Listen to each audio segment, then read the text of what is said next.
ആതിരെ, കഴിഞ്ഞ ദിവസം നമ്മൾ പറഞ്ഞിരുന്നു രാഹുൽ മാങ്കൂട്ടത്തിന്റെ ലാപ്ടോപ്പ് തുറന്നാൽ ഒരുപക്ഷെ രാഹുലിനെതിരെ നിർണായകമായ പല തെളിവുകളും അതിനകത്തുനിന്ന് കിട്ടാൻ സാധ്യതയുണ്ട് എന്നുള്ളത്. പക്ഷേ അതിനോടൊപ്പം തന്നെ നമ്മൾ പറഞ്ഞ മറ്റൊരു കാര്യം ഉണ്ടായിരുന്നു. രാഹുൽ അത്ര മണ്ടനൊന്നുമല്ല, അതുകൊണ്ട് അദ്ദേഹത്തിനെതിരെയുള്ള തെളിവുകൾ ചിലപ്പോൾ അതിനകത്തുണ്ടായിരിക്കില്ല. പക്ഷേ മറ്റു പല നേതാക്കന്മാർക്കെതിരെയുള്ള മറ്റു പല കേസുകൾക്കെതിരെയുമുള്ള തെളിവുകൾ ഒരുപക്ഷെ രാഹുലിന്റെ ലാപ്ടോപ്പിനകത്തുണ്ടായേക്കാം. ഇപ്പോൾ അത് സ്ഥിരീകരിക്കുന്ന രീതിയിലാണ് രാഹുലിന്റെ ഒരു വെളിപ്പെടുത്തൽ പോലീസുകാരുടെ അടുത്തേക്ക് വന്നിട്ടുള്ളത്. അദ്ദേഹം പറയുന്നത്, ആ ലാപ്ടോപ്പ് ഞാൻ തുറന്നു തന്നാൽ അതിനകത്ത് മറ്റു പലരെയും കൊടുക്കാനുള്ള തെളിവുകളുണ്ട്, അത് ചിലപ്പോൾ നിങ്ങൾ നശിപ്പിച്ചേക്കും. അത്തരത്തിലൊരു ബോംബാണ് യഥാർത്ഥത്തിൽ രാഹുലിന്റെ ഈ ഒരു ലാപ്ടോപ്പിനകത്തുള്ളത്. രാഹുലിന്റെ ഈ ലാപ്ടോപ്പിലുള്ള ബോംബ് രാഹുലിനെതിരെ പൊട്ടിക്കാൻ സാധ്യതയുള്ളതാണോ, അതോ CPM-ലെ നേതാക്കന്മാർക്കെതിരെ പൊട്ടിക്കാൻ സാധ്യതയുള്ളതായിരിക്കുമോ?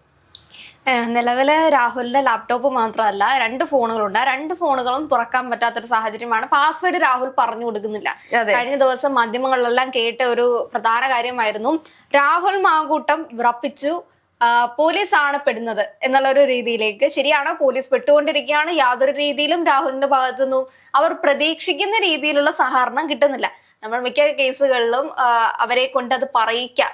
കാരണം നമുക്കൊരു കേസിന്റെ ഒരു ധാരണ ഉണ്ടാവുമല്ലോ.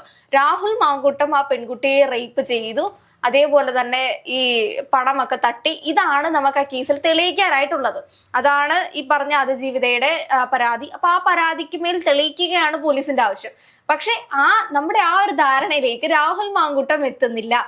എന്ത് ശ്രമിച്ചിട്ട് പോലും അദ്ദേഹം അതിനകത്തിലേക്ക് വരുന്നില്ല എന്നുള്ളതായിരുന്നു പോലീസിനെ മുഴുവൻ വിറപ്പിക്കുന്ന രീതിയിലാണ് രാഹുൽ മാങ്കൂട്ടത്തിന്റെ പ്രതികരണം. ഇപ്പോ ഈ പറയുന്ന 2 ഫോണുകളുമായി ബന്ധപ്പെട്ട് വന്നിട്ടുള്ള ഒരു വാർത്തയായിരുന്നു. രാഹുൽ മാങ്കൂട്ടം തന്നെ വെളിപ്പെടുത്തിയിരിക്കുകയാണ്, ഇതിനകത്തിൽ എനിക്കെതിരെയുള്ള സാധനങ്ങളൊന്നും നിങ്ങൾക്ക് കിട്ടാൻ പോകുന്നില്ല, പക്ഷെ ഇതിന്റെ അകത്ത് മറ്റു പലർക്കും എതിരെയുള്ള പല തെളിവുകളും ഉണ്ട്, അത് നിങ്ങൾ നശിപ്പിക്കും എന്നുള്ളത് കൊണ്ടാണ് ഞാനത് തുറന്നു തരാത്തത്. നിങ്ങളോടുള്ള വിശ്വാസത കുറവ് കൊണ്ട് തന്നെയാണ് തുറന്നു തരാത്തത്. ഒരു പക്ഷേ ഉന്നത നേതാക്കന്മാർക്കെതിരെയുള്ള എന്തെങ്കിലുമൊക്കെ തെളിവുകളും അല്ലെങ്കിൽ കാര്യങ്ങളൊക്കെ അതിൽ ഉണ്ടാവാം. അതെ, തീർച്ചയായിട്ടും. രാഹുലിനെ പോലെ ഒരു വ്യക്തി, അല്ലെങ്കിൽ വ്യക്തി എന്നല്ല, രാഹുലിനെ പോലെ ഒരു MLA ഈ പറയുന്നത് പോലെ CPM-ന് ഏറ്റവും മുതിർന്ന നേതാവായിട്ടുള്ള ഈ പറയുന്ന നമ്മുടെ മുഖ്യമന്ത്രി പിണറായി വിജയനെതിരെ പോലും വിരൽ ചൂണ്ടി സംസാരിക്കാൻ സാധിക്കുന്ന, അല്ലെങ്കിൽ ചോദ്യം ചെയ്യാൻ സാധിക്കുന്ന ഒരു നിലയിലേക്ക് എത്തിയ ഒരു കോൺഗ്രസ് നേതാവ്, ഒരു കോൺഗ്രസ് MLA, അദ്ദേഹത്തിന്റെ കയ്യിൽ തീർച്ചയായിട്ടും അദ്ദേഹത്തെ കൊടുക്കാൻ ശ്രമിക്കുന്ന ആളുകൾ ഉണ്ടാകുമെന്നുള്ള തീർച്ചയായും ബോധ്യം ഉണ്ടായിരിക്കണം. അതുകൊണ്ട് തന്നെയാണ് അവർക്കെതിരെ പോലുമുള്ള തെളിവുകൾ സൂക്ഷിച്ച് കയ്യിൽ വെച്ചിരിക്കുന്നത്. പക്ഷെ പൂർണ്ണമായ തെളിവ് ശേഖരണത്തിനോ അല്ലെങ്കിൽ പൂർണ്ണമായ രീതിയിൽ കൊടുക്കാനുള്ള എല്ലാം ഒന്നും അദ്ദേഹത്തിന്റെ കയ്യിൽ എത്താതിരിക്കുന്നത് കൊണ്ടായിരിക്കണം ഇതിപ്പോൾ പുറത്തുവിടാത്തത്. അതിനപ്പുറം ഇപ്പോൾ ഭരണപക്ഷത്തിരിക്കുന്ന CPM ആയതുകൊണ്ടും പോലീസിലെ ഭൂരിഭാഗം ആളുകളും CPM-ന്റെ അനുയായികളായതുകൊണ്ട് തന്നെയും ഇപ്പോൾ ആഭ്യന്തരം ഭരിക്കുന്നത് CPM ആണ്. അതുകൊണ്ട് തന്നെ ഇത്തരത്തിലുള്ള തെളിവുകൾ പുറത്തു വരാൻ ഈ പറയുന്ന പോലീസുകാർ അനുവദിക്കില്ല എന്നുള്ള കൃത്യമായ ബോധ്യം രാഹുലിനുണ്ട്. രാഹുലിനെ നമ്മൾ ആരും ന്യായീകരിക്കില്ല. രാഹുൽ ചെയ്ത തെറ്റിന് തീർച്ചയായും ശിക്ഷ അനുഭവിക്കേണ്ടതാണ്. ഇപ്പോൾ രാഹുൽ 3ാമത്തെ പരാതിയിൽ കുടുങ്ങിയിട്ടുണ്ടെങ്കിൽ അത് തീർച്ചയായിട്ടും അദ്ദേഹം ചെയ്തതിന് ചെറിയൊരു ശിക്ഷയായിട്ട് മാത്രമേ മാറിയിട്ടുള്ളൂ എന്നുള്ളതാണ്. അദ്ദേഹം 2 or 3 പെൺകുട്ടികളെ ഇത്തരത്തിൽ ഗർഭിണിയാക്കി, പുറത്തു വരുന്ന റിപ്പോർട്ടുകൾ പ്രകാരമാണ് ഗർഭിണിയാക്കി, അതിനുശേഷം ഗർഭചിത്രത്തിൽ നിർബന്ധിച്ചു. ഇതൊന്നും നമുക്കൊന്നും പൊറുക്കാനോ അല്ലെങ്കിൽ മറക്കാനോ സാധിക്കാത്ത തെറ്റാണ്. ഒരു ജനപ്രതിനിധി ചെയ്യാൻ പാടില്ലാത്ത കാര്യങ്ങളാണ്. പക്ഷേ അതോടൊപ്പം തന്നെ അദ്ദേഹം മറ്റു പലരെയും കൊടുക്കാനുള്ള കാര്യങ്ങൾ ശേഖരിച്ചു വെച്ചിരുന്നു എന്ന് പറയുമ്പോൾ ഇനി ഈ ലാപ്ടോപ്പും ഈ മൊബൈൽ ഫോണുകളും തുറക്കാൻ ഒരുപക്ഷെ പോലീസുകാർക്ക് പോലും ഒരു ഭയം ഉണ്ടായേക്കാം എന്നുള്ളതാണ്. ഈ ഒരു വിവരം പുറത്തുവിടുമ്പോൾ മാധ്യമങ്ങളും അതുപോലെ തന്നെ ഈ കേസ് ഉറ്റുനോക്കിയിരിക്കുന്ന പലരും അങ്ങനെ ഒരു ഭയം ഉണ്ടെന്ന് തോന്നുന്നില്ല. കാരണം ഈ ഒരു കേസിന്റെ ഒക്കെ നിർണായക കാര്യമാണ്, ഇത് തുറന്നേ പറ്റുള്ളൂ. അല്ലാതെ ഇത് തുറന്നു കഴിയുമ്പോൾ ഇതിനകത്ത് എന്താണ് ഉണ്ടാവുക എന്നുള്ള ഒരു ക്യൂരിയോസിറ്റി സ്വാഭാവികമായും ഇപ്പോൾ ഈ വരുന്ന റിപ്പോർട്ടുകൾ പ്രകാരമാണെങ്കിൽ പോവാനും ഈ കാര്യങ്ങൾ ഇപ്പൊ മേ ബി ഒരു ഉദാഹരണം പറഞ്ഞു കഴിഞ്ഞാൽ സഖാവ് പിണറായി വിജയനെതിരെ എന്തെങ്കിലും തെളിവുകൾ ശേഖരിച്ച് വെക്കാണെന്ന് വെച്ചു ഉദാഹരണം പറയുന്നതാണ്. രാഷ്ട്രീയമാണ്. രാഷ്ട്രീയ കളത്തിലേക്ക് ഇറങ്ങുന്ന സമയത്ത് ശത്രുക്കൾക്കും മിത്രങ്ങൾക്കും എതിരെയുള്ള ആയുധങ്ങൾ എപ്പോഴും എല്ലാ രാഷ്ട്രീയക്കാരുടെ കയ്യിലും സജ്ജമായിരിക്കുമെന്നാണ് പൊതുവെ ഒരു കേട്ടുകേൾവി എന്ന് പറയുന്നത്. ആ രീതിയിൽ ഒരു യുവ നേതാവെന്ന നിലയിൽ ഒരു സുപ്രഭാതത്തിൽ കത്തിക്കേറി നിയമസഭയിലേക്ക് എത്തി കൂടുതലായിട്ടുള്ള എന്നുവെച്ചാൽ തലനരച്ച ആൾക്കാരൊക്കെ ഇരിക്കുന്ന സമയത്തും അവരെക്കാൾ ഒരുപിടി മുകളിലേക്ക് പോയ ഒരു രാഷ്ട്രീയ നേതാവായിരുന്നു രാഹുൽ മാങ്കൂട്ടം എന്ന ഒരാള്. അപ്പൊ അയാൾക്കും അറിയാം, ഒരു രാഷ്ട്രീയ കളത്തിൽ നിലനിൽക്കുക എന്ന് പറയുന്നത് ഈ ശത്രുക്കളുടെ ഭാഗത്തു നിന്നും മാത്രമല്ല, അയാളുടെ പാർട്ടിക്കുള്ളിൽ തന്നെ മിത്രങ്ങളുടെ ഭാഗത്തു നിന്നും ഒഴിവാക്കാനുള്ള ഒരു ശ്രമം എന്ന് പറയുന്നത് വളരെ എളുപ്പമാണ്. കാരണം തന്നേക്കാൾ മുകളിലേക്ക് വളരുന്നത് ആർക്കും ഒരിക്കലും ഇഷ്ടമുള്ള ഒരു കാര്യമല്ല. പ്രത്യേകിച്ച് രാഷ്ട്രീയത്തിൽ ഏറ്റവും കൂടുതൽ രാഷ്ട്രീയ കളത്തിൽ അങ്ങനെ വെട്ടിമാറ്റി അല്ലെങ്കിൽ തമ്മിലടിച്ച് വെട്ടിമാറ്റി ഒരുപാട് കഥകൾ ചരിത്രത്തിൽ തന്നെ ഉണ്ട്. അതുകൊണ്ട് തന്നെ രാഹുൽ മാങ്കൂട്ടം മാങ്കൂട്ടത്തിന് ഉറപ്പായിട്ടും ഈ രാഷ്ട്രീയ കളത്തിലേക്ക് ഉപയോഗിക്കാനുള്ള ആയുധങ്ങൾ എന്ന രീതിയിൽ പലർക്കും എതിരെയുള്ള പല തെളിവുകളും അല്ലെങ്കിൽ പല കാര്യങ്ങളും സ്റ്റോക്ക് ചെയ്ത് വെച്ചിട്ടുണ്ടായിരിക്കും. അത് തന്നെയാണ് പല കേസിലും അയാൾ വളരെ കൂളായിട്ടൊക്കെ ചിരിച്ചൊക്കെ ഒരു പെരുമാറുന്നത് എനിക്ക് തോന്നുന്നുണ്ടല്ലോ. അല്ല, ഈ കേസിൽ രാഹുലിനെ അറസ്റ്റ് ചെയ്തപ്പോൾ അദ്ദേഹം പറഞ്ഞ ഒരു പ്രസ്താവനയുണ്ട് പോലീസുകാരുടെ അടുത്ത്. അത് ഇപ്പോഴാണ് അതിന്റെ അർത്ഥം യഥാർത്ഥത്തിൽ എന്തായിരുന്നു എന്നുള്ളത് നമുക്ക് മനസ്സിലാക്കാൻ സാധിക്കും. അദ്ദേഹം പറഞ്ഞു, ആലോചിച്ച് നോക്ക്, ആദ്യത്തെ കേസ് മുതൽ ഇയാൾ മാധ്യമങ്ങളെ കാണുമ്പോൾ പറഞ്ഞുകൊണ്ടിരിക്കുന്ന കാര്യമാണ്, എന്റെ കൈവശവും തെളിവുകളൊക്കെ ഉണ്ട്, ഞാൻ അതൊക്കെ പുറത്തേക്ക് വിട്ട് കഴിഞ്ഞാൽ ഈ പറയുന്ന ആൾക്കാരൊക്കെ നാറുമെന്ന് ആദ്യം തൊട്ടുള്ള ഈ മാധ്യമങ്ങളെ ഇയാൾ കാണുന്ന സമയം തൊട്ട് പറയുന്നത് കേൾക്കുന്നുണ്ട്. അതെ, അതോടൊപ്പം തന്നെ അദ്ദേഹം കഴിഞ്ഞ ദിവസം പറഞ്ഞിരുന്ന ഒരു കാര്യമാണ്, ഈ പറയുന്ന കേസുകളൊക്കെ എനിക്ക് അനുകൂലമാക്കി എടുക്കാൻ എനിക്ക് അറിയാമെന്നുള്ളത്. അദ്ദേഹത്തിന്റെ ആ ഒരു കോൺഫിഡൻസിന് പിന്നിലും ഇത്തരത്തിലുള്ള പല നിഗൂഢതകളും ഉണ്ട് എന്നാണ് നമുക്ക് അറിയാൻ കഴിയുന്നത്. ഇപ്പോഴത്തെ ഒരു സാഹചര്യം അനുസരിച്ചാണെങ്കിൽ അദ്ദേഹം അന്ന് പറഞ്ഞിരുന്നപ്പോൾ ആദ്യം സൂചിപ്പിച്ചതുപോലെ മാധ്യമങ്ങൾക്ക് മുൻപിൽ അന്ന് പറഞ്ഞിരുന്ന പലരെയും കൊടുക്കാനുള്ള പല കാര്യങ്ങളും എന്റെ കയ്യിലുണ്ട് എന്ന് പറയുമ്പോൾ തന്നെ തനിക്കെതിരെ എന്തൊരു കേസ് വന്നാലും അതിനെ ടോളറേറ്റ് ചെയ്യാൻ അല്ലെങ്കിൽ അതിനെ ന്യായീകരിച്ചുകൊണ്ട് മറ്റൊന്നിനെ മുന്നോട്ട് വെക്കാൻ സാധിക്കുന്ന പലതും അദ്ദേഹത്തിന്റെ കയ്യിലുണ്ട് എന്നുള്ളതാണ്. പക്ഷേ ഇവിടെ രാഹുൽ മാങ്കൂട്ടത്തിന് യഥാർത്ഥത്തിൽ പിഴച്ചുപോയി എന്ന് വേണം നമുക്ക് പറയാനായിട്ട്. രാഹുൽ പോലും അറിഞ്ഞില്ല തനിക്കെതിരെ ഇത്രയും വലിയ നീക്കങ്ങൾ നടക്കുന്നുണ്ട് എന്നുള്ളത്. അല്ലെങ്കിൽ ഒരുപക്ഷെ ആദ്യത്തെ 2 കേസ് രാഹുൽ മാങ്കൂട്ടത്തിന് അങ്ങനെയൊന്നും തോന്നുന്നില്ല.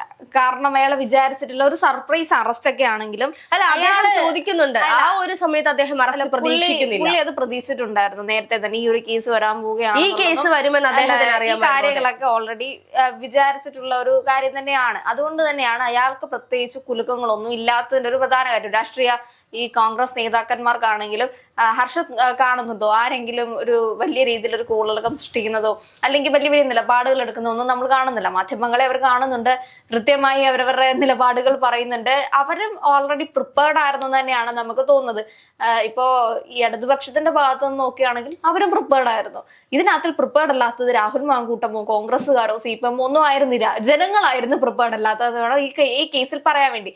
ബാക്കി എല്ലാവർക്കും എല്ലാം അറിയാമായിരുന്നു എന്ന രീതിയിലേക്ക് ഇവരൊക്കെ ഇതൊക്കെ പ്രതീക്ഷിക്കുന്നുണ്ടായിരുന്നു. ഇതൊക്കെ എങ്ങനെ പോകണം, എങ്ങനെ മാറണം, എങ്ങനെ മാനിപ്പുലേറ്റ് ചെയ്യണം, ഇതൊക്കെ എല്ലാവർക്കും ഓൾറെഡി ഒരു ലിസ്റ്റ് ഉണ്ടായിരുന്നു. ഇപ്പൊ പിണറായി വിജയനോട് ചോദിച്ചു കഴിഞ്ഞാൽ രാഹുൽ മാങ്കൂട്ടത്തിൽ നിങ്ങളൊരു ഇപ്പം ഈ പറഞ്ഞിരിക്കുന്ന സെക്ഷനുകൾ പ്രകാരമാണെങ്കിൽ മിനിമം ഒരു ജീവനേന്ദ്രത്തിലേക്കൊക്കെ പോകാനുള്ള കേസാണ് പോയിട്ടുള്ളത്, സെക്ഷനുകളാണുള്ളത്.